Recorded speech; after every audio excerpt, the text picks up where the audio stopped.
All right, hello everyone and welcome to the first launch party of Through the Darkness I Will Love Myself. My name is Walia Eaglehawk and I would like to start by doing an acknowledgement of country.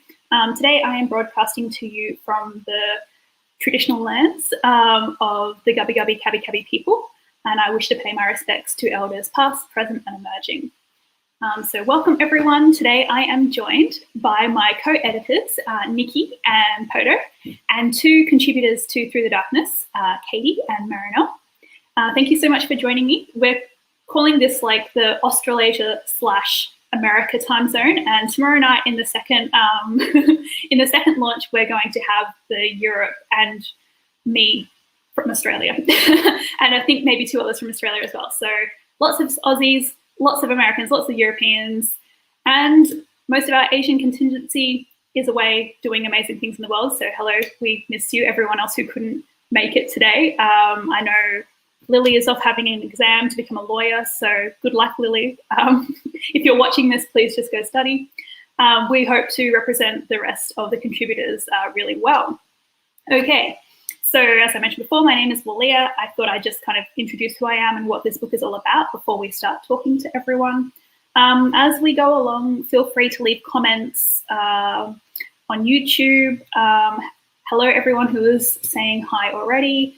Feel free to ask us questions. You can ask a question for one specific person or just a general question and I'll get everyone to answer it, so just let me know.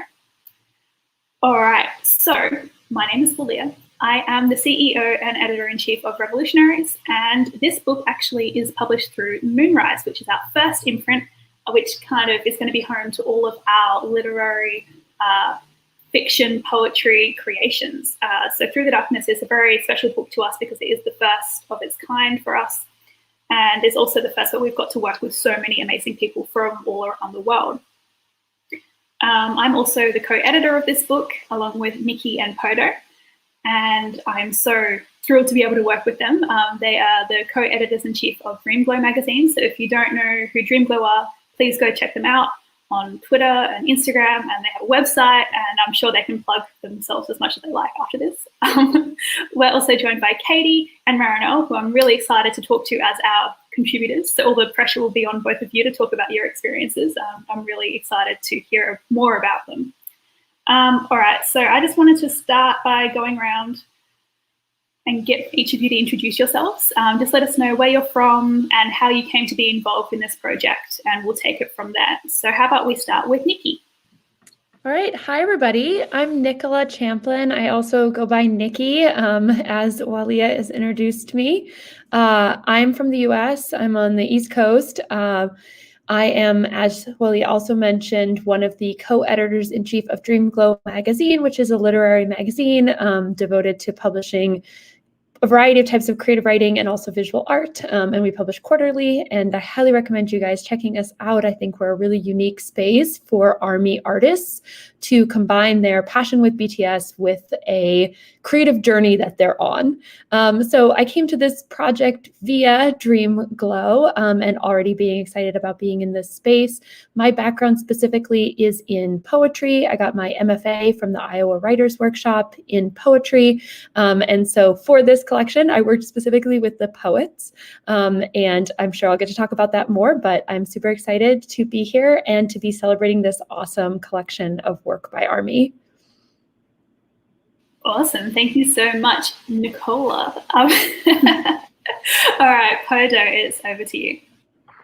Hi, my name is Podo. I am originally from Bangladesh, and I currently live in New York in the US. I think Nikki did a lot of the introduction of what Dreamglow is and how we came about it. My background is more specifically in nonfiction, so I neither do fiction nor poetry. So this is really fun for me.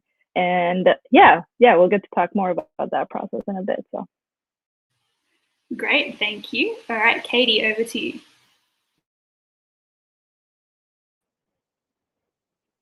And you can all hear me right now. I'm a physicist actually, and I live in Ohio, and just recently started writing again about a year ago.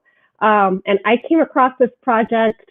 I'd actually contacted Walia about a different project, and she emailed me saying, "Hey, if you're interested, there's this other project going on that you might be interested in contributing to that I listened to and then ended up submitting some work for.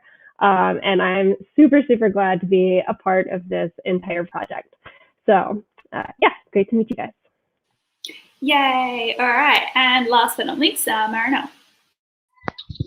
So hello everybody, I'm Marinelle Oy. I'm from the Philippines, and I'm a university student, and I'm very interested in fiction and basically anything to do with writing and all that. And I came across this project on Twitter because I had like a Twitter like a Stan account, and then I've been following Revolutionaries for a while. I've been writing for them since I think early last year, and it's been really fun. And like it's been really fun to like work with people and to learn what developmental edits are, for the first time. So it was really fun. So I'm really excited to be here.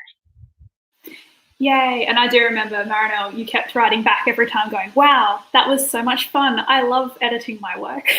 And at first I thought you were kidding, but it turns out it was a great experience. So I'm really glad, because that means it's more enjoyable for the rest of us when everyone's having a good time developing their work. All right, excuse my rambling. It's been a while. All right, so we've kind of already introduced where we are, who we are, what we're all about. And as you can see, we kind of are all ARMY. So if you're watching this and you're not really familiar with the premise of the book, I'll just give a very brief rundown. And of course, I encourage you to read the description on YouTube. It's in the little description box below, which says more about the book. And of course, we do cover a lot of this in the preface. But essentially, the whole idea of this book is that I wanted to see ARMY's interpretation of BTS's Love Yourself era and how that can look creatively. That's a really brief, simplistic explanation, but that's truly what I was interested in seeing. And I was really eager to work with Nikki and Podo to see what we could achieve. And I tried not to really have any grand vision for exactly what I wanted, because I wanted to be surprised, and I definitely was. I think the outcome is something that's really, I think it's actually quite interestingly dark, but it also has a lot of hope as well. So I think there's a great balance of saying, self-love, which of course BTS's Love Yourself message is all about. Self-love isn't inherently happy and fun, is actually doing the hard work, and it's just about consistency and persisting through whatever darkness we may be facing. So those are some of the themes that we might be exploring today, and it's definitely the entire theme of the book. So if that sounds like something you want to get amongst, I definitely recommend purchasing a copy and learning more about it. So we'll start with you, Nikki. I just want to hear a bit more about, we've heard a bit more about like you as an editor, but I want to hear more about you as a poet. So what do you like to write in terms of poetry? What's your genre? What's your vibe? Absolutely. So a lot of poetry that I've written since grad school is in this little niche area that critics call eco-poetics, which means poetry that deals with the environment in crisis. So this is not your grandfather's Robert Frost nature poetry, where we have beautiful descriptions of nature. This is poetry that tries to deal with the fact that humans are having such a significant impact on the environment, and how do we, as one person, try to understand ourselves in that space, but also think about sort of social issues and larger sort of questions that we would deal with in society through the lens of poetry. And it's so interesting and hard and challenging to be a poet, because sometimes you feel like you are not the immediate responder to a situation, right? You're not a doctor. You're not saving someone's life every day when you go to work. But what makes poetry urgent? What makes poetry a place we can really process some of the most significant things that we're thinking about and reflecting on? And so I'm often doing that in sort of an environmental space, a personal identity space, but I actually think that has a lot of crossover with BTS's work and how the sort of love yourself message unfolds, that it's a social justice message that is exercised individually, that we each work on the process of self-love. And so I think that the poetry that I'm writing has a lot of resonance with that. And I think a lot every day about how to be a poet and have poetry be a space where people can really process all kinds of different feelings and all kinds of different social issues. So that was maybe a long-winded answer for your question, but I do think that I felt a lot of that kind of connection with other writers who are included in this book, and that was something that was really special. Awesome. Well, I think you definitely helped build a clearer picture for everyone watching of what this book is about and how we're each bringing our own interests and channeling it kind of through the lens or the particular interest of BTS, but how it's actually so much more than that, and it's so much more than love yourself as well, which is very important we try and get across. And of course, I think if anyone were to pick up the book and read it without any context, they would be able to see that as well. But I think as soon as you start saying, oh, this is actually a book inspired by BTS, that's where people start to go, oh, how do we connect these two dots? So that's a really great explanation. Definitely not long-winded. We have all the time in the world. All right, Poto, so of course you are a non-fiction writer. So can you just talk a little bit more about that, what you're up to, what you really like to write about, and then how that influenced your work in this book? Yes, I'm not going to be as organized as Nikki, so apologies in advance. Yeah, I am currently in a master's program in creative nonfiction. So I write a lot of personal essays. So as a Bangladeshi person who's living in America, I write about that experience. And I have a very specific audience. So I write, things that I would have really needed when I was a kid. So, someone who can open this up and be like, wow, I feel really seen. I thought I was the only one. I want someone to connect with my work like that. So obviously love pop culture, love BTS. I also write about things like professional wrestling and other music and artists and things that people would just like normally write off and not find nuance in, that I'm like, oh, hey, you should stop overlooking this and think about this more deeply. So stories that uplift marginalized voices, talk about representation in media and things like that. And obviously all of those ideas kind of intersect with BTS. I think BTS is something that people will tend to overlook when, this meets the eye, but when they see that, oh, this kind of literature has developed from this. And that's what we try to do in Dreamglow as well. And I think that's why we connected so well to this project, is like, oh, like actual literary work and really cool creative work can come from these very important messages. Wonderful. That was very organized. I don't know what you're talking about. you set the bar really low and then you exceeded, which is always a good sign. Thank you so much. All right, Katie. So I already forgot the question, so I hope you remember. Why don't you talk a little bit about, so you're a poet, but you also wrote a short story for this as well. So just explain a little bit about your writing style, your interest, and how it all came together.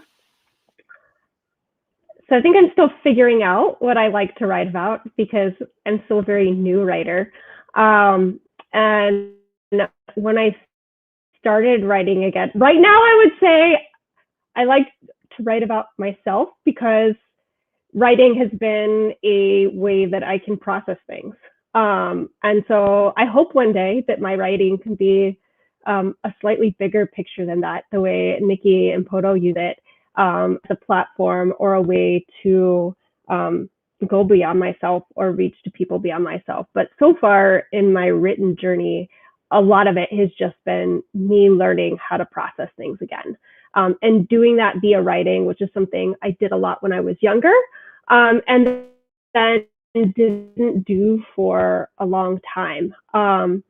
And wanting to publish was in some way me wanting to share my story, because I think my story, there are other, like, we learn from hearing other people's stories and we connect from hearing other people's stories. So wanting to be a little bit braver about sharing my story and sharing what I'm thinking. So I've done a lot of poetry in the last year. The short story that's in this book is my first short story that I've written in decades. And in writing the short story was actually a little scarier than writing poetry, just because you have to be, I felt like I had to unveil myself a little bit more than I typically do in my poetry. And for me, that was a little bit nerve-wracking, but also very rewarding at the end of the day. So that's all to say, I don't have a niche area yet. I'm still developing as a writer. And yeah, right now it's all just coming about from what I know and using it as a growth process. Well, I think that sounds like a pretty clear area to write in. I know that it probably, like, that will probably always grow and change, just like all of us as writers will, grow and change. But I've always come across your work, Katie. Like, I've been familiar with your work for a while now, and it's very clear to me what it's about. So I think you just perfectly explained your own little niche, your own little genre, which is writing about the self, which, of course, we've all done to some degree in this book and do in our own work, because who's more interesting than us? I mean, okay. Sarcasm probably doesn't translate very well. I'm going to stop now, and I'm going to throw over to Marinelle. Okay, so I've always been interested in like fantasy and genre fiction, but mostly fantasy and magical realism. Where ordinary life happens and it's something weird happens all of a sudden. I'm kind of really interested in that. And just fantasy in general.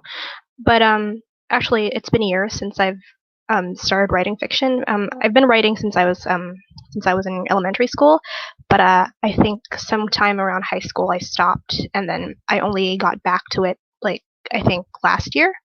So it was really fun to be able to come back and to be able to rediscover that love for the genre that I like again. And so I'm really happy to have like the chance to go back and to like really really get into it again, into the action of writing a genre that I love for a long time. So yeah, that's my experience and my love for writing. And when I was writing this story, I think I told Walia this, but it was actually based off of a nightmare that I had, and that sparked the weirdness that happened. And now that I think about it, there's also a little bit of myself in this book too. I mean, in this story too. But not all of it, but like there are parts of it that I think I relate to very well, because it's kind of like a coming of age thing, and I went through that like not too long ago. So, and I felt like it intersected with like BTS's with the message of the Love Yourself era, of like how not everything is always happy, but at the end of the day, you choose to hope and to like choose to grow. So I felt like that really connected with me, and that's why I really love this project. So. Awesome, thank you so much. And also, I just realized this really cool feature where I can just make whoever's talking the full screen. Yay! So not that you particularly want to see me, but I thought that might be nice for everyone else tuning in. All right, so I just realized that I just remembered that I also am a contributor in this book, so I better talk about my contribution as well. Not just here as your friendly host. I did do things in this book. So essentially, my background, very similar to Podo, is in non-fiction writing. But I also do have, my first love was definitely fiction writing, because I read fiction first as a child. So that's the writing I tried to emulate first. But my published work is primarily almost completely non-fiction, whereas my first published book, though, kind of merges fiction and non-fiction together, which is weird and kind of hard to explain. So you just need to experience it for yourself. But none of that really affected me when I came to write for this book. I was really inspired by all the poetry in this book, and seeing how Nikki worked with everyone, and the evolution and the growth of everyone's work from what they submitted to us to what was actually published was really incredible. So I decided to write my first poem, which is a very long form poem for this book, because I was so inspired by everyone else. So I ended up with a piece of work that isn't my genre, but it definitely explores a lot of identity and themes that I had explored in my nonfiction work. So I enjoyed that crossover. So taking what I was talking about out in the real world as being nonfiction and applying it in a fictitious sense was a really interesting experience for me. And I like that I was able to really bounce off everyone else in the book, because, of course, everyone else had finished their pieces before I wrote mine. Whoops. And that was really great. And then I was also able to really reconnect with BTS's Love Yourself message, which, of course, I felt really strongly through watching everyone else go through the process. And when I wrote this poem in particular, I just put on, I found on Spotify a playlist of the 3 albums, and I just put it on shuffle and went to it. Didn't really think too strongly about like what are the themes, what are the messages, just kind of expressed. So that was really fun. All right, that's enough of me being on this solo. That's just weird. All right, so my next question is that I would like each of you to introduce the work that you did in the book. So whether it's a poem or a short story, and describe it in 7 words or less. And doesn't have to be a sentence. It can just be keywords or whatever comes to mind. Don't think too hard about it, and let's see what happens. So Nikki and Poto, you can kind of decide how you want to introduce this because you wrote yours together. Yeah, I guess I'll just explain briefly the context, which is that in addition to being the editors, Poto and I joint wrote a piece for this. And I haven't joint written very many things in my life, so this is an experience. And it's a poem, but a kind of conversational poem. Not really like a fragmented poem. It's sort of a poem / nonfiction, which is our 2 genres. And one thing that was very hilarious about this is when we sat down to write it, we talked about what the format was going to be. We talked about like the content, and then we both went and wrote our parts. And I wrote mine like it was a nonfiction piece, which is Poto's genre, and Poto wrote hers as a poem, which is my genre. And then we were like, wait, we sort of overcompensated to do the other person's project. So we had to sort of bring it into the middle. So start with that anecdote. Yes, it was a lot of fun because we didn't know whether we were going to go like line by line or stanza by stanza, which is what we ended up doing. But I think one of the more important things that we wanted to convey is like our story of our friendship is called Friends. It's literally just like us just living in our bubble of our great couch that we used to sit on. So we met at work and we would sit next to each other and, do our work and like talk about life and then go watch BTS videos at Nikki's house before the pandemic hit. And it was just like a really lovely time that was nice to reflect on. And it's called Friends. That's named after a BTS song that's kind of similar to, 2 friends telling their story. So that was so lovely. And another funny thing that I don't know if Nikki approves of me telling this, is that we kept naming our files Walia because we kept being like, oh, this is for Walia's project. So they were called like Walia 1, Walia 2, Walia 3, or various drafts. Do you want to do the 7-word thing? Wait, I don't quite remember it, but it was something like Poto and Nikki are friends and BTS. And then I have one, wait. Which is, you have one too, oh my God. Yeah. Mine is, you heard what Nikki said. I agree. Wow. Okay. There we go. That's definitely one way to apply the 7-word rule. Thank you so much. That was an experience. And I'm so grateful that you titled things Walia, because I do remember opening up a file and being like, where's the poem? Oh, it's just Walia. Okay. I'm sad it wasn't a poem about me though. Like that was a bit misleading, but anyway, maybe next time, next book, an ode to Walia. All right, so moving on. Thank you so much. So definitely be sure to check out Friends by Nicola and Poto.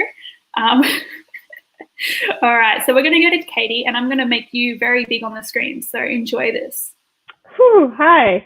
Okay, so I took your 7-word instruction as meaning like a sentence or a question. So that's what I prepared. So my poem, which is called Song of the Asclepian, I thought could be summed up in this 7-word question, which is, am I the skin or the body? And then my short story I would describe as grief explored through rooms in my house. I think. Ooh, nice. So grief explored through rooms in my house. Word. Yeah. And what's the title of your short story? Grief explored through rooms in my house. All right. I think, Katie, we're having some lovely technical those were my 7 words. Yeah. I think, are you back now? Yes. Okay, great. Do you want to say, just introduce like the title of your short story as well?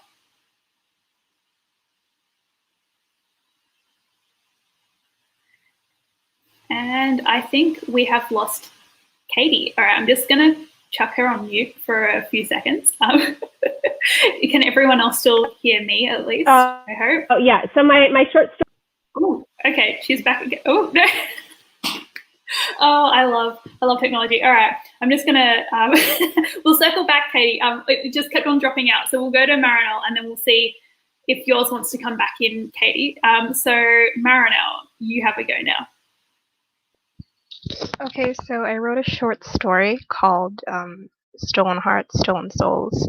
And okay, confession, I wrote this like the week of the deadline.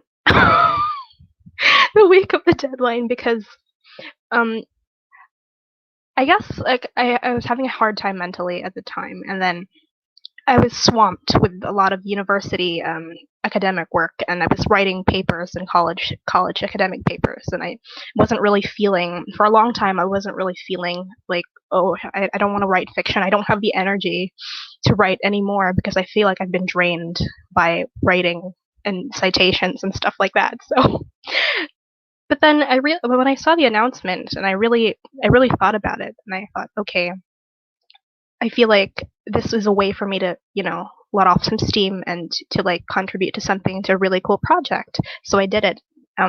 Although it was a bit of a clutch in the week of the deadline, but I ended up submitting. So yeah, if I were to describe this project in 7 words, I guess I'm going to try to count off with my fingers now. Strange, creepy story of growth and self-love. That's 7 words, right? That's strange, yes. Creepy. Self-love is a compound word, right? It's fine. Yeah, it's like 1 word. Strange, creepy story of growth and self-love. So basically, I'll try to explain the story a little bit, but it's about a young girl who's taken away from her home at a young age, and it's like this weird thing where these people that were taking her away from her home are kind of like not exact. They're not. Well, they're coded as not exactly human. It's not. There's something weird, magical. There's this weird magical thing happening where she's being taken away, kind of like if some of you might be familiar with Coraline, where there's this girl who keeps meeting an ideal version of her parents. It's kind of like that, where she's being transported to a different world every time. But it turns out that they have a darker motive, so that's kind of how the story goes. So yeah, I really had fun writing this. Earlier I talked about how awesome it was to experience edits for the first time. Actually, that's not completely true, because I did struggle. I did struggle like how to like make the story like better, and I did struggle to like fit some of the themes into the original version of the work, because I kind of like, when I was writing it, I didn't think too much about the theme. Like I had the theme in mind. It's just it wasn't completely the one thing that had me pushing forward with the story. But then as I developed the story with Lia's comments, it kind of evolved and it turned into the final version now. So I'm really glad, and yeah, it was a lot of fun in the end.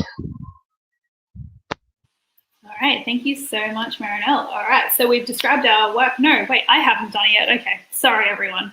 Forgot that I'm part of this. All right, so my contribution is called Like an Echo Through the Darkness, which continues the fictitious journey of Echo, who is the protagonist in my first published book, Idle Limerence. So essentially Idle Limerence that timeline finished at the end of 2019, right before 2020. So now we're revisiting Echo in 2020 during the pandemic. And she is struggling with a chronic illness.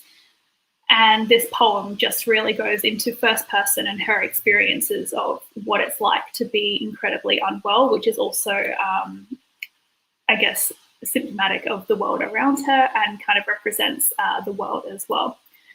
So if I had to, I did not prepare for this, do 7 words. All right, so it is dark, there are flowers, there is lots of sickness, there's a lot of redacted lines.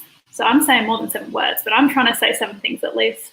There is fear, and there is realization.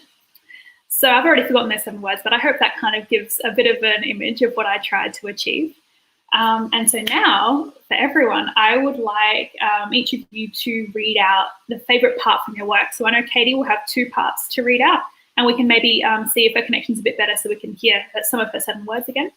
But we'll start with Nikki and Poto. If you wanted to pick like a favorite line or a stanza or something and just read it out, that would be great. All right, I'll read a little section from the very beginning, which is a part that Poto wrote. And this goes, coincidentally meet someone who happens to share your enthusiasm for pop culture and not want to pick their brain for all of their thoughts on different topics. Your energy was infectious. I wanted to absorb it. Should I explain why or just read it?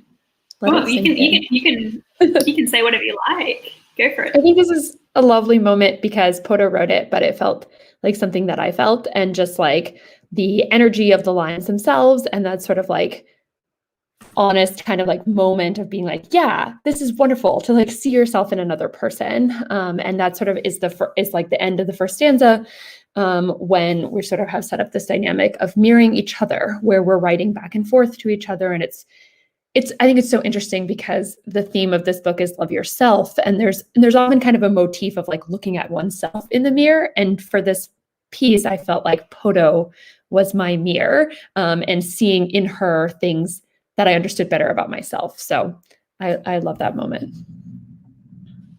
Great. Poto, it's your turn. Yeah, okay, I chose a couple of Nikki's lines. So it goes, what were you thinking? Didn't you want to protect yourself? I was a near stranger, but not a total stranger. You'd have to look me in the eyes tomorrow and know I'd read all this vulnerable writing. So when Nikki and I met, like a couple days into our friendship, I shared with her this entire manuscript I had where, it was like a lot of personal writing. Had been my college senior thesis, and basically you get to know all of my baggage and things like that.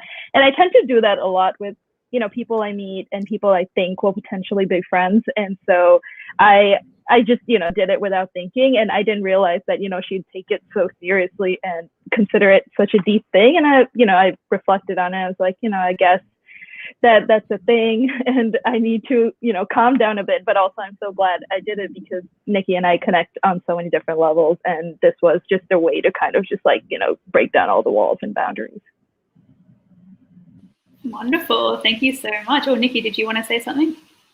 Oh, I was just agreeing. I think You're that just like, yes. like, yeah, I just think that like, I guess if anyone's watching this who is a writer and are sort of trying to overcome that hurdle of like sharing your work with others, and that's something, a platform like this is doing in a really formal sense, but also in a less formal sense, just like I will ever be grateful for Poto for like sending her work to me and like being open to share her writing, and that there's nothing more powerful than sharing your writing, your art with someone else. So overcome the fear and do it. send it into the world.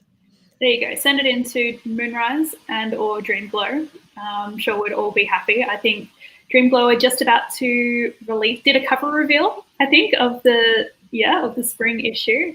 And so I'm sure you'll have submissions open again soon for your next one. Great. Well, let's do some. Yep. Oh, there we go. Always take submissions. Anytime. Well, we can do more plugs at the end. How about we can reserve like 3 minutes for plugs at the end. Let's do that. All right, so we don't hijack anyone else's time. All right, Katie, let's see how your connection is going.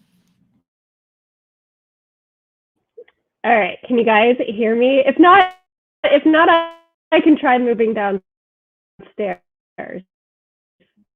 But if let's give it a go here, and if not, you might have to move. Then I will go. All right.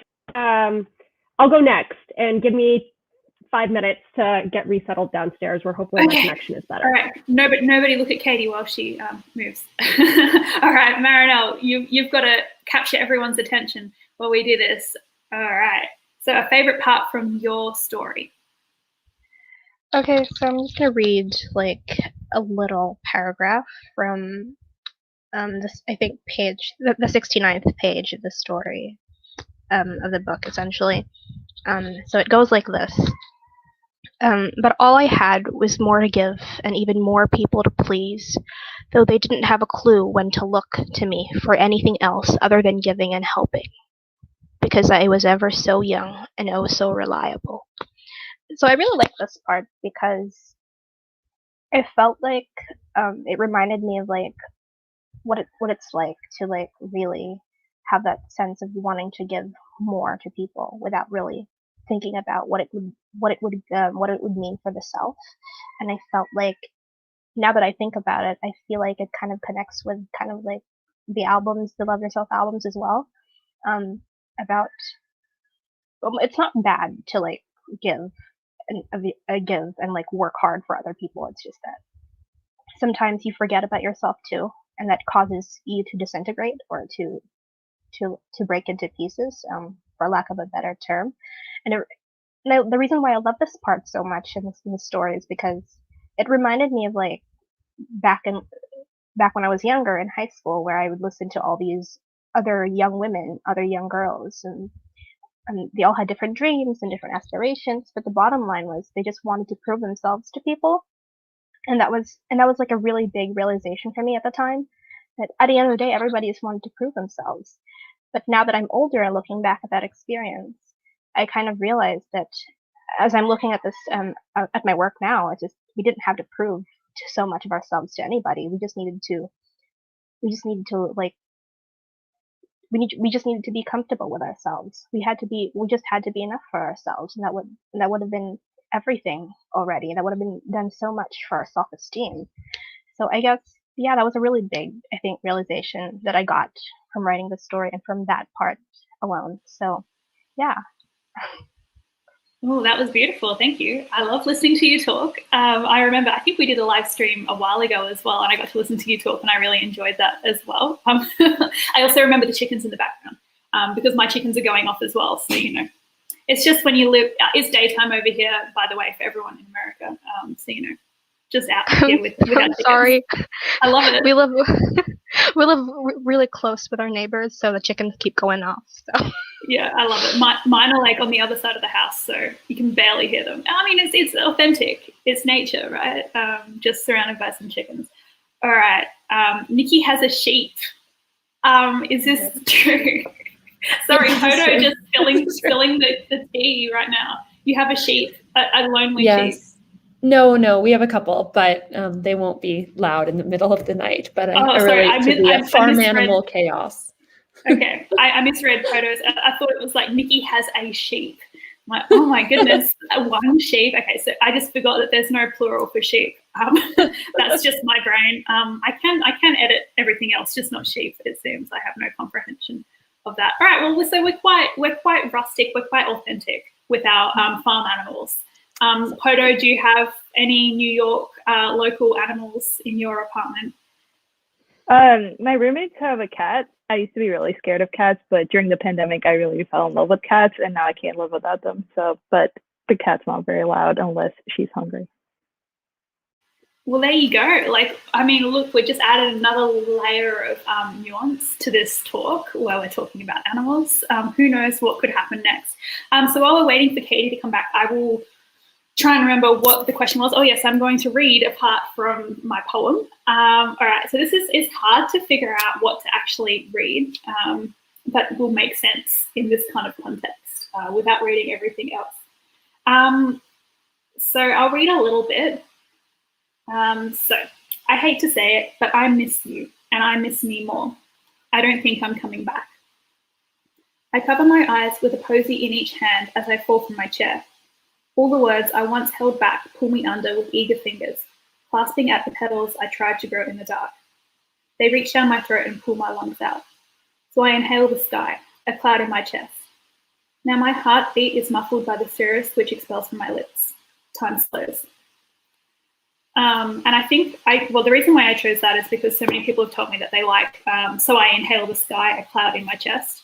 And so I'll just explain like where that particular part came from, just so you, I think it's always interesting to hear how people come up with particular lines, because it sometimes makes no sense out of context, or like it's not actually related to the rest of the creative process, you know, because it's just things happen. So when I was writing, I literally was thinking about what would happen, like if your lungs were ripped out, how would you replace them? And inhaling the sky, don't even ask me why I was thinking about that, but I was thinking about a lyric from a song called No Sleep Tonight by Enter Shikari. So I was thinking about like that, because that's quite like, even the thought of getting no sleep at night is kind of consistent with my poem. And there's like a particular lyric that says that they're flying amongst the cirrus clouds. So then I was like, oh, I really want to write something with the word cirrus. So in order for that to happen, if Echo is breathing in the sky, then maybe the cloud could be in her chest, and that will mean that I can write cirrus. So it's interesting that the line that everyone likes was the line that I wrote just so I could write cirrus cloud.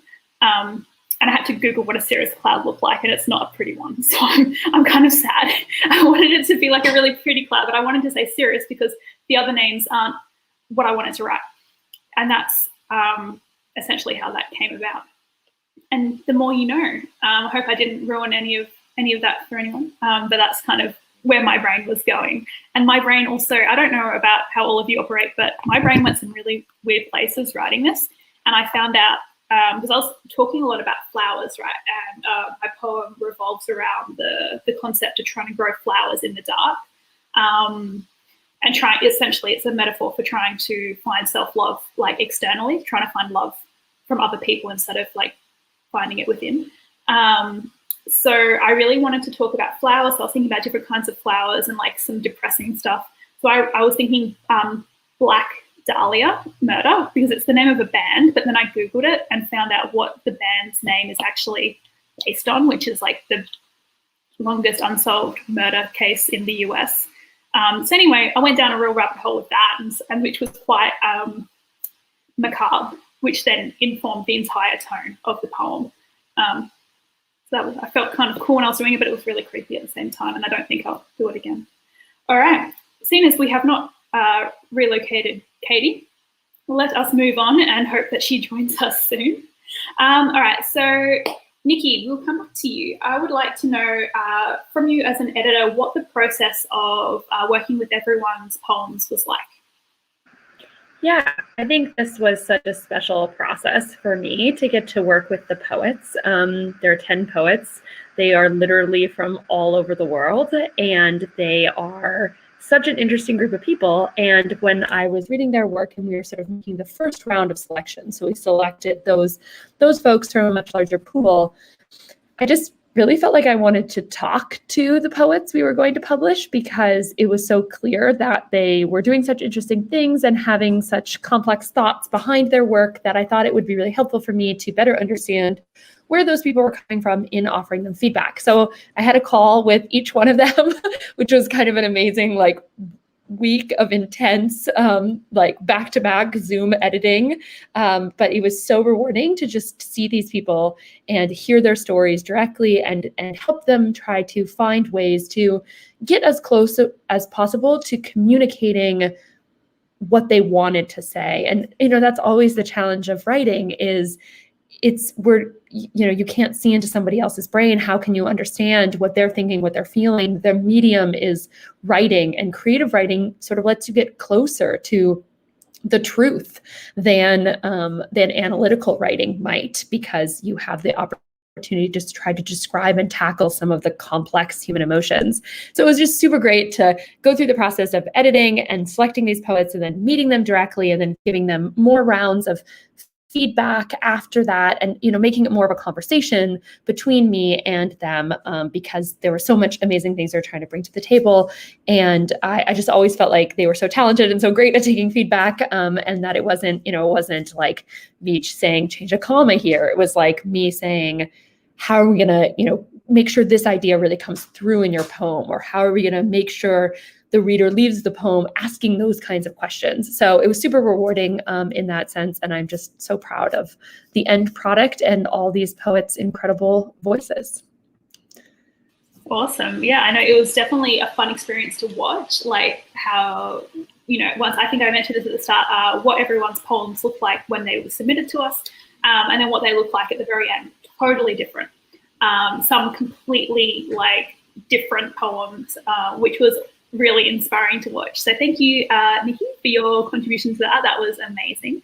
All right, Podo, let us in a bit on your process for how you approach editing and what that was like for you.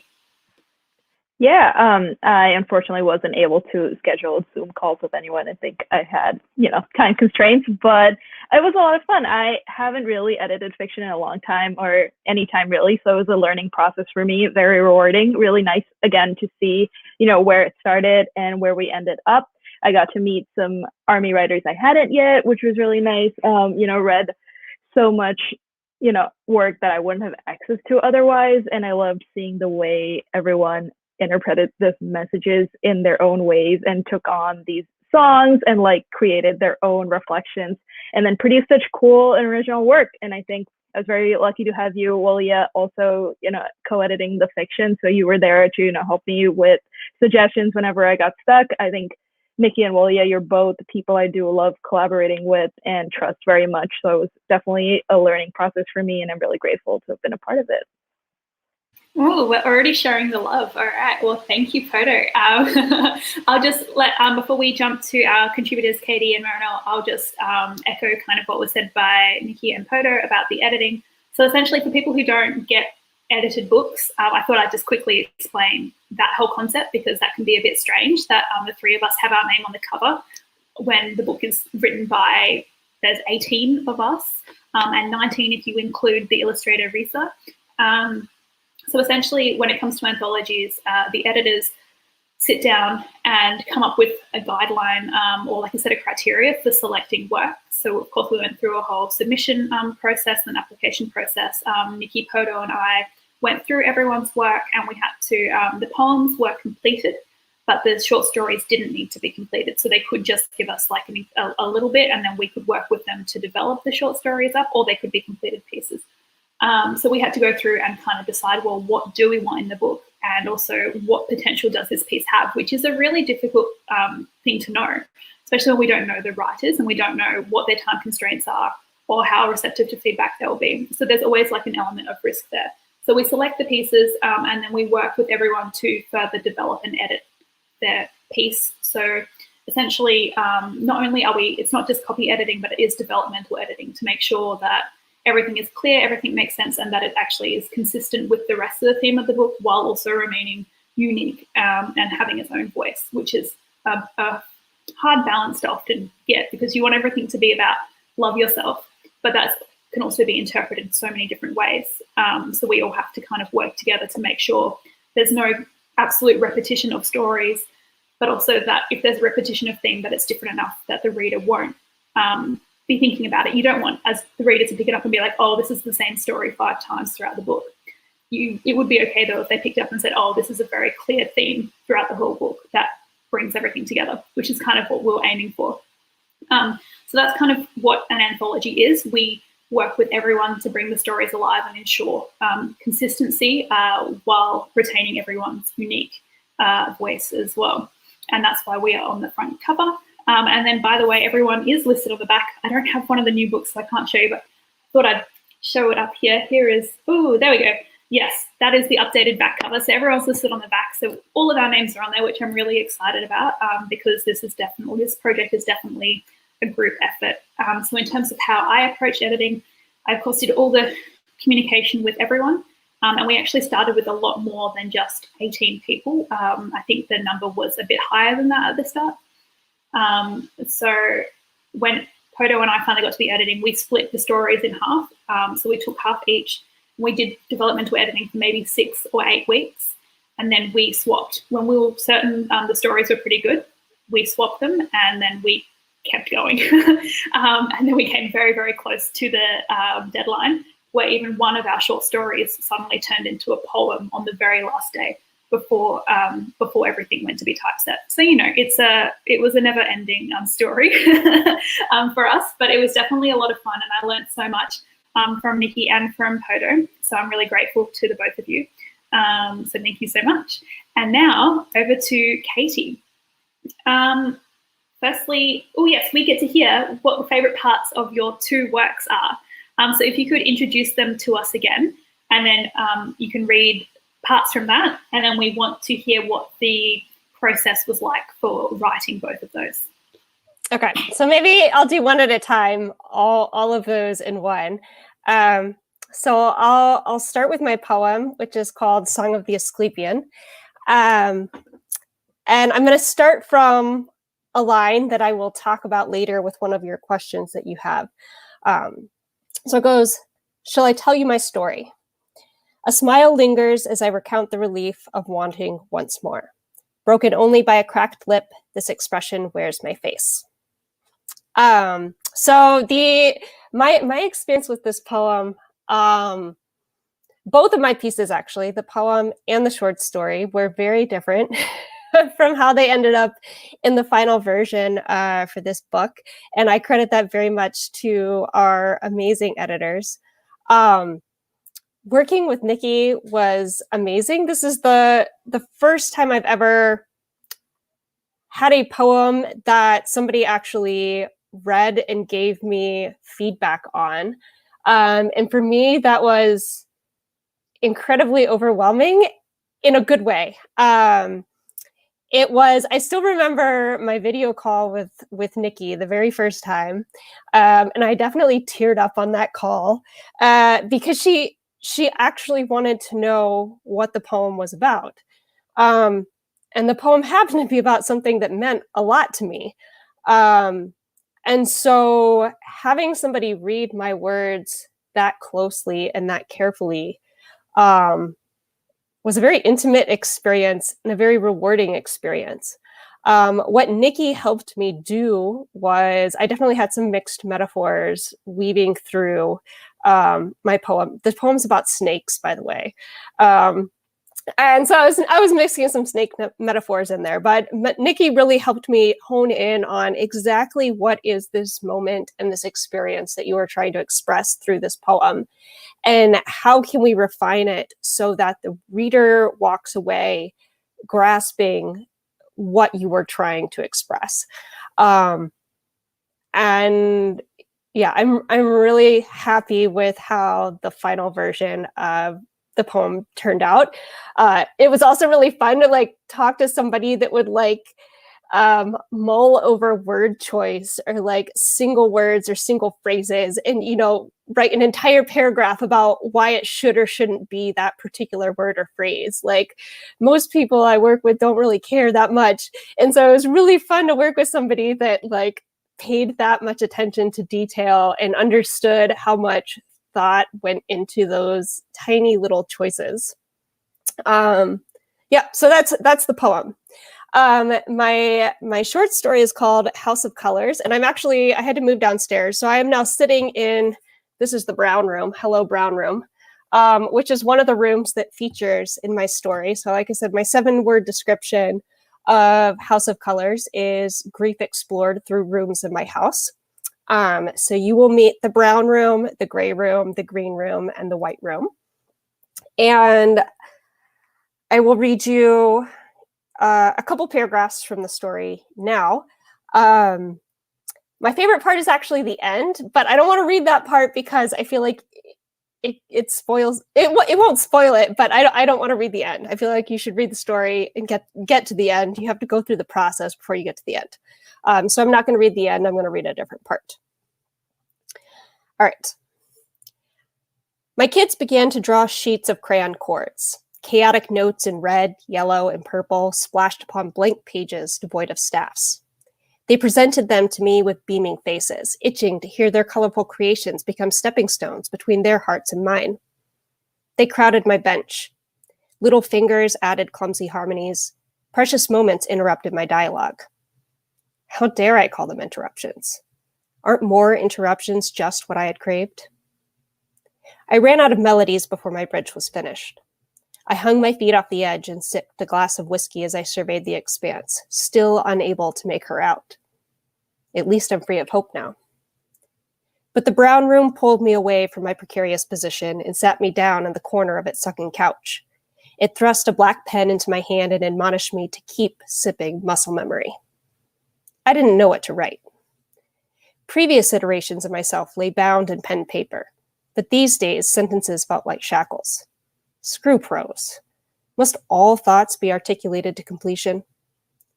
The brown room continued to eye me, so I began to trace myself in borrowed words, phrases and images painted in a foreign language that had been my companions of late. I took them and pretended they were mine until I was pretending no longer. When I looked down at the page, I saw myself etched in original words. I smirked at the brown room. This was equally intoxicating. So short story also started off very, very different than how it ended up in the final version. It still started with my house and the same rooms of the house, the brown room, the gray room, the green room, the white room. But it was more of a vignette, and it was a little less personal than how it ended up. And Walea emailed me and was like, I'm going to be your editor. And, I feel like, you've had some experiences in these rooms, but it's just not really coming through. So I'd really like you just to try to dig a little deeper. Don't be scared to be weird. Don't be scared to be a little bit gritty.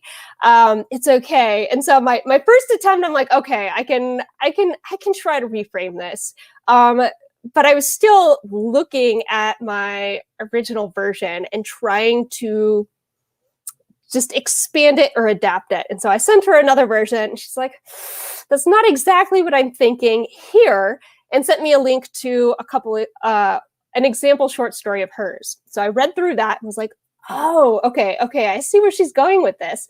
And then I bought her book, Idle Limerence, which if you haven't read it is absolutely phenomenal. So I bought her book and read it in 24 hours and got more inspiration. And then what she told me to do was basically, she was like, close the book, don't look at your old version, and write a new one. Just, take the concept, but don't look at what you already wrote, write it from scratch. So what I ended up doing is, usually most of my creative writing starts handwritten. I usually do the editing and the honing on my computer, but the original inspiration and creative process for me is generally on paper. So to try to accomplish this for Walea, I took a notebook one night, and I think it was right after it was over Christmas break, and hand wrote it from start to finish. It took me a few hours, but I did it all straight in one night, handwritten, put it on paper, and started to tweak it. And it ended up being just a completely different story than I thought I was originally telling. The story I ended up telling is a story I've told elsewhere. And there's another project I'm involved in that tells a piece of this story. But this short story steps back and looks at the grieving process over a longer time frame than I had been able to do before. So it's something that I was a little bit worried that I'm telling the same story. People are going to get bored. Not that anybody's actually reading my work, but for me, I had to tell a single story over multiple times before I finally got to a place where I felt like I understood that story. And so I think this short story is me finally getting a handle on that story from a slightly bigger picture. So it's a little weird.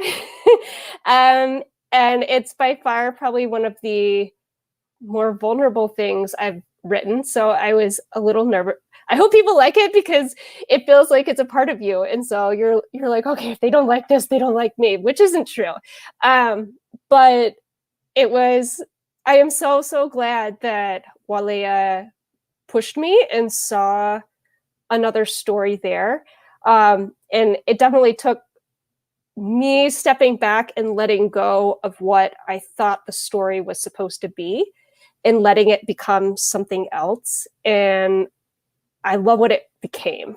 And I really owe that to Walea, like pushing me to make something different out of what I started with. So yeah, that's kind of that. I think that's the story of both of us. Oh my goodness. You said my name a few times, so thank you. That was exciting. I definitely think the cool thing about your piece, Katie, is that when I first got it, it was still a lot more like poetry, right? It was very condensed, like the vignettes. And I think originally you made the house talk to you or to the reader, and there was just some kind of different pace and some kind of different tone. And I had no idea where it was going to go, but I guess my approach with everyone in this project and all the projects that I work with people on is I'm always going to be there to push, but it's about, especially with new people, when I haven't worked with them before, it's about figuring out how far to push or in what way to push. So as you can tell, probably everyone from listening to Katie speak, she's incredibly passionate and very articulate about this whole process. So actually your talent really just shone through, and it was just up to me to say the right words at the right time in the right way. And as soon as I communicated it properly to you, you understood, and your piece was always there. You know, everything you wrote in the first draft was still there in the last draft. It was just from a different perspective. So it's all credit to you and your ability to interpret what I'm throwing at you, and also probably applying a lot of what you learned with Nikki as well, and just being okay with going into the process. Because I think so often we try and control the creative process by saying this is exactly what it has to look like, and being really rigid so that we actually get stuck in how it looks. And so sometimes we need to do what I told Katie, which is to actually not look at our first drafts and just start again, because the true essence of what we're trying to communicate will always be there. And we can always go back to the old drafts, but sometimes we just need to start again. So I'm really glad it worked out. Otherwise, this would be a different story that Katie was telling you. But it was a successful story. And I really hope everyone enjoys House of Colours, because I'm really excited about that story in particular. And another story I'm really excited about is Marinelle, who actually had submitted a complete story, even though before you were saying that you wrote it the week of the deadline. What you might not have realised is that everyone else kind of just did shorter versions of their stories that they then expanded on. But you gave us like a complete piece where we were like shocked, because we're like, wow, this is so polished and ready. Like, what are we meant to do with this? So good job. So why don't you tell us about that process and how that came to be? Yeah, so I guess, like I said, it was kind of like the week of the deadline, kind of like, just kind of like, or closer to the week of the deadline. Like, I didn't have, logically, I would have written it like maybe weeks or months before, but for some reason I didn't. And even though I saw the call already posted like way before, but yeah, there was a lot of, full disclosure, there was a lot of like frustration while writing this, because I didn't know, I had the initial idea, but I didn't know what to do. I didn't know what to do with it, because like I knew it was going to be weird, but I didn't know how to end the story. I didn't know how to execute the middle. So by the time I finished the draft and I sent it in like at the very night of the deadline, I was like, I wasn't expecting anything, because like, oh, it's probably, there's a lot of typos. I'm totally gonna die, But then I got an email, and it said, oh, it's in, and it was really cool, and I was really excited. But as for the process of like drafting the work, I think the big thing about it was that Walia like had me do for this story was that there were parts that needed to be fleshed out. Like, why did this happen? Why is the character like this? Or why is the character's can you highlight the theme a little bit more? Like, it was a matter of fleshing it out, because as Walia said, I had completed the story already, but there were parts that were missing that needed more. I guess looking back now, like I'm reading the story, and from the first draft to the final draft, I guess it really did. I think the final version really came out more full and more rich than the original, and I'm really grateful to the editors for pointing out certain details that really needed to be done, like physical descriptions of the character, like the more nitty gritty stuff, and then to the more bigger picture stuff where Willie would ask me, oh, could you do this for the character, or could you tell me why regaining agency is important for self-love, because I had, I threw that out there the first time I was talking to Lilia through email. I was like, oh, she does this because she wants to regain her agency, and then Lilia's like, why, and I didn't know why. So the biggest challenge was, for several weeks I was just staring at the screen at the screen blankly, because I didn't know what to do. And so, but I took a deep breath, and I just started writing, and I took it slowly, and I was able to figure something out. I added paragraphs and parts that I thought would add more to the character, because it was very much a first person narrative. So I really wanted to dig deeper and kind of like understand why the character's background, and other of the people around her, and how she can go from being super insecure to someone who understands her self-worth. So yeah, that was a really fun process, but it involved a lot of headbanging on my part, because I didn't know what I actually, even though maybe to you guys I had already sent something really polished or something really complete. It involved a lot of frustration and headbanging for me, because I just did not know what to do. Like, I guess maybe this is like a normal thing for the creatives, like, to feel. I don't know if you guys feel the same way, but like, I just did not know what to make sense of the feedback. Like how do I do this? Like, how do I respond to this comment? How do I flesh this out? And how do I solve this problem? Because you know how they say, like, for creative writing, they always say that when you're writing a story, it's like you're solving your own problems. You're solving problems that you made yourself. And it's like, that's how I felt writing this. Like, I felt like I was writing myself into different corners, but I was trying not to show it. So but at the end of the day, I was really grateful that I get to receive such lovely comments from the editors, and I learned a lot about how to like really dig deeper and to make the work more rich, and it really, I think it really paid off. So I'm really grateful for the process. Awesome. All right. So just to speak a little to what Marinelle was saying, I think it's so interesting from our perspective as editors, seeing how people apply our feedback. And of course, with me, like, I did this book alongside another book project with a similar amount of people. So I was working with, at that time, probably about 40 different writers, which I don't recommend, by the way, because that is very stressful. But it's interesting just to give thoughtful feedback a lot in different ways, and trying to adjust feedback for different people based on how they work best, which is is a relational thing. It requires two people to figure that kind of process out. But of course, the stories that always stand out, such as Marinelle's and Katie's, come from people who apply feedback in their own unique way. And of course, yes, Marinelle, everyone like bangs their head against the wall trying to figure out what the feedback means, especially if you've got a completed piece. It's like, oh, but it's done. Like, and in your brain, you're like, but I've communicated it. So how could I possibly build on this brilliance, essentially? Which is what I think everyone feels that way at one point or another, because you're done, like, emotionally as well. It's like, it's over. Please don't make me go back there. But it definitely takes a lot of time. And the more time and consideration you put into interpreting feedback and applying it, and not only that, but trying to better the story outside of that feedback as well, instead of just waiting to improve based on specific feedback. That's actually what sets normal stories apart from really good stories that connect with people. So how everyone interprets feedback and responds to feedback is unique to them. But the people who actually turn it into a development project where they actually sit there, like you did, Marinelle, and go, oh my goodness, and I know Katie did the same, like, how am I going to do this? It takes a lot of trust, it takes a lot of faith, but it's 99% your own genius that gets you across the line. And that, of course, takes time. So I think what I really enjoyed about this project is watching, especially the short story writers, because I worked with you, watched how you all took feedback and applied it in your own different ways, and turned the stories into something totally different and really pushed yourselves. And that was really rewarding for me to know that I said the right few words that triggered something in your mind where you're like, yes, this makes sense, I'm going to go change it.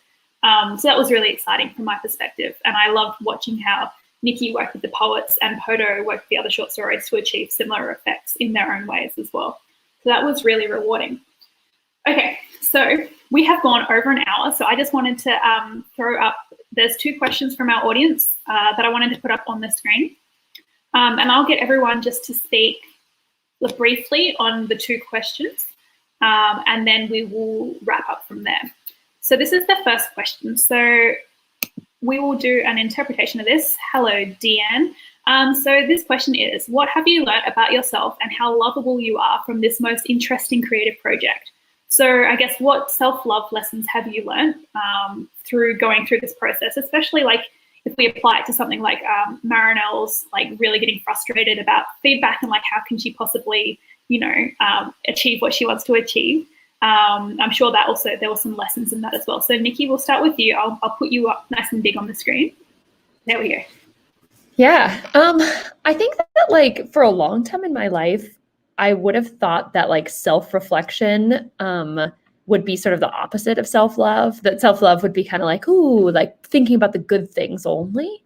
And I think sort of similar to what Katie and Marinelle were talking about, that this project required to sort of go through some dark and like tough stuff. And that kind of self-reflection was a kind of self-love, a kind of like willingness to face something and process it. And so I thought about that a lot, that self-reflection is a huge part of self-love.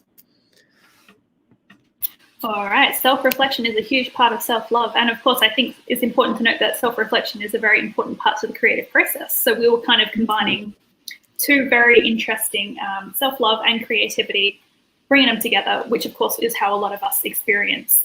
We receive this message of self-love from BTS through a very creative medium, but also from one where they've reflected, and we reflect it back to them in the world through reflecting ourselves and being creative. Wow.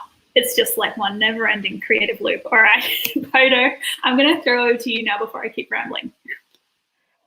Yeah, kind of what Nikki was saying is that when we were writing our piece, I think we took each song in BTS Love Yourself series piece by piece, trying to think about their meanings. And I think this project really drove me to, read the lyrics and think about what they're saying. And I think a lot of stories about self-love that's portrayed in the media kind of focuses on transformation and taking things and changing. But I think BTS kind of really turns that on its head.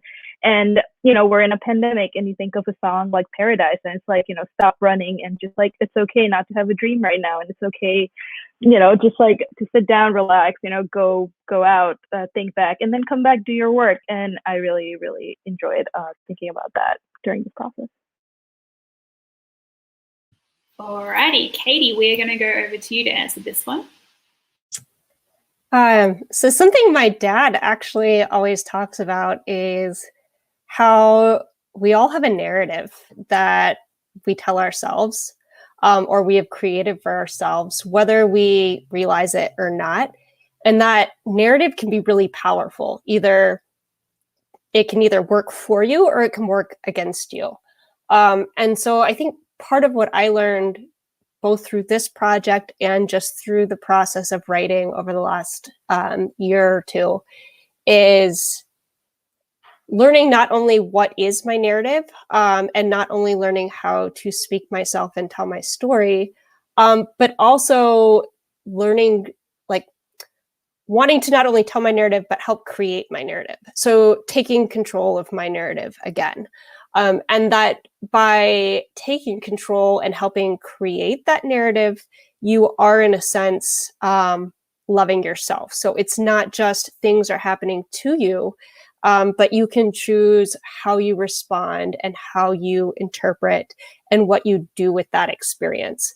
And yeah, I think that was the biggest thing for me, is just this sense of coming to grips with understanding myself, understanding my narrative, and how do you turn that narrative around such that you have some control over that narrative. You don't have all the control, but you have some. So. Wonderful. All right, Marinelle, here you go. Okay, so I think one of the biggest things I've learned from this whole project about myself is that it's really okay to embrace the darker parts, even the weirder parts, the weirder ideas and the darker ideas, and even the darker emotions that you have coming into the project. It doesn't matter if you're going to have to delete that at the end. At some point of the process, it's okay. It's okay. I feel like, because for me, I think fiction is like for me, fiction is a safe space. Fiction is like a way to explore. And because it's fiction, you're free to do anything. And it frees you up, I think. So that was like one of the biggest takeaways that I had from this whole experience of writing this story and trying to embrace some of the weird, darker stuff and some of the weird stuff the dark stuff that you don't explicitly write but you imply. There's that.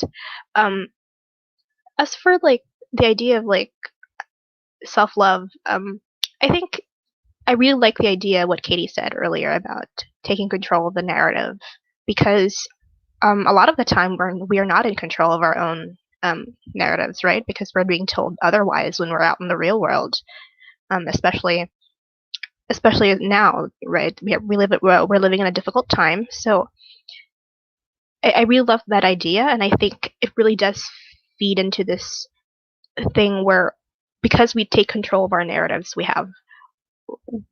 now own ourselves. We learn to embrace ourselves that way because we're writing about something that's personal to us, something that we're passionate about. So I feel like, and we're not ashamed to dive deep into that passion and into that love that we write about. So I think those are the things that I really learned from this project, and it was really, really great. Awesome. All right. So we do have one more question from Chanel. All right. So I want to know whether you feel you know more about loving yourself now that the project is over, and did you find it difficult to go so deep into your own stories? So I think we kind of semi-answered this with Deanne's question, but if anyone else has anything to add, I'm just going to throw you up on the screen and you get to quickly respond. Ooh, I was thrown up on the screen. Yeah, I think I do know more about loving myself. I think for me, a lot of this was about other people though, too, but in the best way that led me back to myself, and the kind of conversation. So much of this was conversational, collaborating with Poto, with Walia, and just feeling so grateful to be part of this like process as a whole. And yeah, so I think I do, but it was always through the lens of someone else and their similarities and their differences to me. So that was something I was super grateful about this project specifically. Oh, hello. Hi. Yeah, I think, so my zodiac sign is Leo, so I project a lot of false confidence and false senses of self-love. So I think this project really caused me to stop and, read all these works and really think like, oh, how can I take this, exterior and really internalize it and think harder and deeper about, just how to love myself. So yes, I would say yes. And I echo a lot of what Nikki said.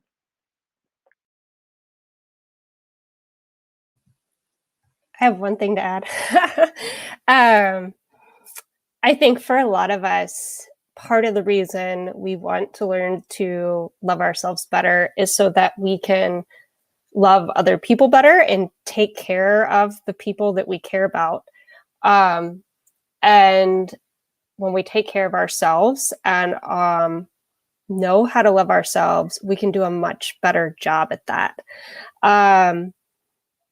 It's still a learning process. I think learning how to care for yourself is one of those things that you're going to deal with throughout your life. And one of the things I learned through this project, I think, especially just working with Nikki and working with Walea, is as a writer, as a creator, coming from a space where I had something that I needed to express, and working with people who cared about that expression, how much that meant to me. I've been able to take what I learned from them to other projects that I'm working on. So Walea works with Revolutionaries and Moonrise, and Nikki and Pado both work with Dreamglow, who is amazing. I've also submitted work to them. And I'm one of the founding members and editorial board members for our 3 journal, which we also have a space for creative works and personal stories. And so taking what I learned, and one of the reasons we created that was also, it's kind of funny that all 3 of our publications were birthed like right around the same time, that we all kind of had this same response to BTS and to fandom, where we wanted to create these platforms that would empower other people and give other people a platform for their voices. And so I was able to take my experience of working with Nikki and working with Walea and approach our own creators for our publication from that same perspective of knowing what it was like to be the creator, working with somebody else, like what you're looking to get out of that process, and why do people want to share their stories? Why do they want to put their work out there? And there's usually a really good reason for it. So learning, I think not only did I learn to love myself better, but I'm learning how to listen to other people's stories better because I had people that listened to my stories so well. So yeah, that's all I have to add. Okay, so to add, I felt like this whole project just really reiterated the fact that, or maybe something that I had already known for a short time now, that I'm not always going to love myself every day. I think there will be days where it will be difficult to do that. But at the same time, I think I know better now, and I think I'm at a better place now because I was able to find this space and find this platform that I was able to express myself more, and I was able to explore a really dark, maybe a strange part of myself that I had not explored in a long time, because it's been a while since I've written fiction for anybody or for myself, really. So yeah, I think it just solidified something that I already knew, but it also gave me more strength to keep going and to understand that it's okay if it's not going to be an everyday thing, that it's not going to be 100% on all the time. It's okay. I'm gonna be fine, you know. And it's great because there are so many other people in this project too that might feel the same way, that might feel like we've learned more, and that's really reassuring. And so, did I find it difficult to go deeper into my own stories? Yes. I think initially I was writing this, and I had to stop and kind of like, what am I writing? Where did this come from? Because none of it is like really based in my own life, but there were little bits and pieces that I thought were a little disturbing, because like, where did this come from? It's kind of me, but it's not, because it's kind of twisted. So it was really cool to like explore that, but at the same time it was also a bit freeing, because you know, sometimes there's a line, right, that where you're hesitant to like, should I share this? Should I do this? What will people think of me if I write this? But at the same time, now that it's out there, you're kind of like, you know what? It's fine. It's part of me now. It's part of me, but at the same time, other people might read it and it might resonate with them. And yeah, I think it added more to it gave me more confidence to like write more and to continue writing more. And I think this is a really lovely project to do that. So. All right. Thank you so much, everyone. Okay, so we have gone for nearly 1.5 hours. Thank you to everyone on YouTube who is sending in really nice messages. I know everyone else here can see them all. You're looking in the right place. It means a lot to us that you have shown up and listened to everyone today. I just want to reiterate that this is just one of 2 launch parties. So if you're in America, you probably can't tune in tomorrow night, because it will be for, and I totally got my countries mixed up earlier when I was trying to let everyone know the time zones that we'll be catering to, but tomorrow night will be mostly Asia, a little bit of Australia, and a little bit of Europe. So that will be at 6 p.m. Australian Eastern Standard Time, which will be about sometime Sunday morning in Europe, I'm going to say. So please tune in if you can. If not, you'll be able to watch the replay on YouTube. So I will be talking to a lot more poets. So I'll be able to bring forward what Nikki has said in this and be able to talk a little bit to that process on her behalf. And the same with Poto, because the authors that Poto worked with will be with us tomorrow night, which I'm really excited about. So I will do the team proud, I promise. So if you're around, please come watch that live, or at least catch the replay. It means a lot. Also, if you're able to, please grab an ebook or a paperback. There is free worldwide shipping. It will get to you pretty quickly, or an ebook, which will be instant. It's currently on sale for 10 Australian dollars, which would probably be $7 something in the US. I don't know why I know the conversion rate, but there you go. I really want to thank everyone who showed up today. So thank you, Nicola. Thank you, Podo. Thank you, Katie. Thank you, Marinelle. This book wouldn't be the same without any of you. I'm really grateful to you for your contributions and for coming today and talking to me. I know everyone's really enjoyed listening to more of your processes, and I hope that we get to do this again in the future. So I'm going to sign off now for everyone. Please follow us all on social media. Nikki, did you want to say something? Oh no, I was just unmuting myself to say thank you and bye. And thank you all for coming. Great. All right. If anyone wants to say goodbye on the screen, now is your chance. Yay. All right. We're just going to wave. That's what we're going to do. Thank you so much, everyone. I'm going to end the broadcast now. So we're going to awkwardly wave until that happens, or at least I am. All right. Goodbye.